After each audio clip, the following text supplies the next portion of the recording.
everybody. I just wanted to take a second to pop on because I have a few minutes before the baby gets up, and I always get a lot of questions about how I make the meal plan and the schedule work when I'm at work. So as most of you know, I'm a nurse. I work at the hospital, so I work the 7 to 7 shift. I do nights and days, so I'm currently on day shift. So to work the day shift schedule, I do work out before work because personally I know how it is. I know that being in this job is exhausting mentally and physically, so I know that I will not do it when I get home from work. No matter how much I don't want to get up in the morning, there's no counting on it. I won't do it after work, so I have to do it in the morning. So I'm usually the charge nurse, so I have to be to work at about 6:30 in the morning, which means, and I have an hour commute, so that means I have to leave at 5:30, which means I have to be in the shower at 5. So usually my magic push play time is 4 a.m. because most of the workouts are an hour. I can maybe do 4:15 if it's one of the cardio days that are just like 30 or 35 minutes. But for the most part, 4 o'clock is my push play time. I set my alarm for about 3:45, and there's no messing around, like no snoozing, none of that. 3:45, you have in your mind you're gonna go wake up and do it. Have your workout clothes set up on your dresser. I grab my workout clothes and bring them downstairs and get dressed while I'm digesting my pre-workout meal, because that's an extra 2 minutes in the bathroom that I don't want to lose. So I come downstairs, I drink my Energize, and I have something to eat. I know a lot of people think, how am I supposed to eat at 4 o'clock in the morning? I can't eat with that. I can't work out with that much food in my stomach. The first point to this is that if you don't eat your pre-workout meal, you will feel it. Like you won't. I personally cannot get what, honey? I need to go potty. Go potty, honey. Hurry up. I will not get through the entire workout if I don't eat first, because I am just drained. Especially if you're fasting all night and then you get up and work out for an hour and you have nothing in your stomach. I mean, you're not going to be able to push to the end. So definitely work in the meal. So Autumn gives you the option of changing out the bigger pre-workout meal that involves the yellow container with the purple and the red container. I personally can't drink a whole shake right before I work out. That's too much in my stomach. So this is what I do. It's not on the meal plan, but it's worked for me. I still got results, and I think it's very realistic for somebody that's gonna, because I get up at 3:45. I'm not gonna get home till 8:30 at night, and I'm usually in bed by 9:30. So that's a long day. You need calories to get you through the day without like passing out on the way home. So what I do with the pre-workout meal, this can go for any of the meal plans. Alls I eat before I work out is the yellow container and the teaspoon.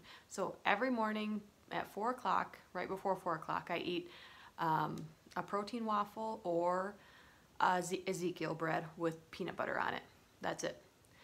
So after I work out, I go take a shower, get dressed, come downstairs, pack my food, and make the rest of my meal. So instead of eating my full post-workout meal, I eat the rest of my pre-workout meal. So because I only ate my yellow container from my pre-workout meal, I still have the red and the green left over. So that is and you have the purple that you're allowed to have for your post-workout. So that's my shake every time. Shakeology, spinach, and frozen fruit. That completes your pre-workout meal. So what I'm doing is I'm stretching my pre-workout meal to be before my workout and after the workout. So that way I have this larger meal of the day left over, because I'm gonna be up all freaking day, you know? So what I do from that point is I use that bigger meal as my lunch at work. I go to work, I do my things, I have a snack around 9:30 in the morning. Usually it's a red and a purple, Greek yogurt and berries almost every single time. I'll have my lunch, which is my bigger meal that I took from my pre-workout or from my post-workout meal. I'll have a snack in the afternoon, usually around 5 o'clock. It's the blue and the green. Some of you have blue, green, and purple. Whatever your meal plan is, that other meal option, I have that about 5 o'clock. And then I always save a meal for when I get home, because I'm hungry. It's been a long day. You're tired. You're more hungry because you're tired. I highly recommend it. I know people that eat, that aren't even on 80-day obsession that don't eat when they get home. I don't live in that world. I have to eat. I'm hungry when I get here. So that's it. That's how I stretch the day to make it better. Okay, that's okay, Bubba. Go play for a minute, okay? So that's how I stretch the meals, because you have to. It's a long day. And I'll do a separate video about the night shift meal plan. I do also have a Google Doc for that, so we can talk about that. Another thing about working a long day anywhere, not even at the hospital, anywhere, pack enough food. Don't make the cafeteria or the vending machine an option. Yes, there are going to be days where it's just crunched and you accidentally forget to pack a red, or you miss whatever you forget to pack. There's going to be that day. But plan ahead. Plan ahead. Know kind of I kind of always have in my mind, I don't necessarily pack my meals the night before because I suck, but I'm usually very good at knowing what I'm going to take to work. So when I'm making dinner, when I'm putting away the leftovers from dinner, I'm usually maybe making my lunch then. Or if I'm making my lunch from the previous day, maybe I have the same thing the next day for lunch.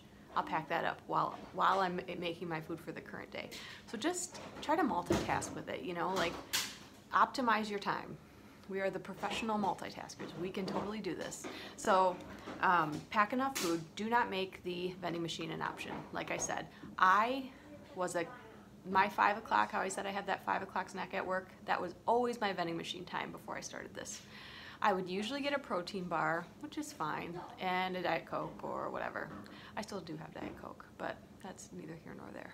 But I'm not going to Starbucks and getting a latte anymore and then stopping and getting my protein bar from the vending machine. I'm not going to get chips or pretzels, which is another go-to for me. I'm not doing that anymore because I've just taken that out of the equation. I'm eating only what's in my lunchbox, pail, bag. It looks like a purse, but it's a bag, a lunch bag. I'm eating only what's in there and take everything else out of the equation. Don't even think about it. And do not discount your teaspoons. Take a little jar or a big jar, I don't care what it is, of peanut butter with you, because sometimes throughout the day you're like, oh, I didn't have the teaspoon, I'll just skip it. You know what? You could actually have just a flat out teaspoon of peanut butter. Makes your life better. It's like when you're eating super healthy, you know, and you just want something that's like dense, and I think peanut butter is dense and I love it. So you can always have that teaspoon of peanut butter and it's just gonna make you feel better. So take the peanut butter with you, use your teaspoons, take advantage of your oranges, do it all, have it all. And then I think that was really it. I just wanted to make sure, I wanted to talk about how I spread out the meals because that really has worked for me. I know that if I would have just only used my pre-workout meal and ate it the way that she told me to do it, I would not have had enough food for the day and I would not have been successful because I would have been starving and I would have reached for something that was not an option. I hope this is really helpful. If you guys have any questions, please leave any comments below or just text me because, you know, we're cool like that.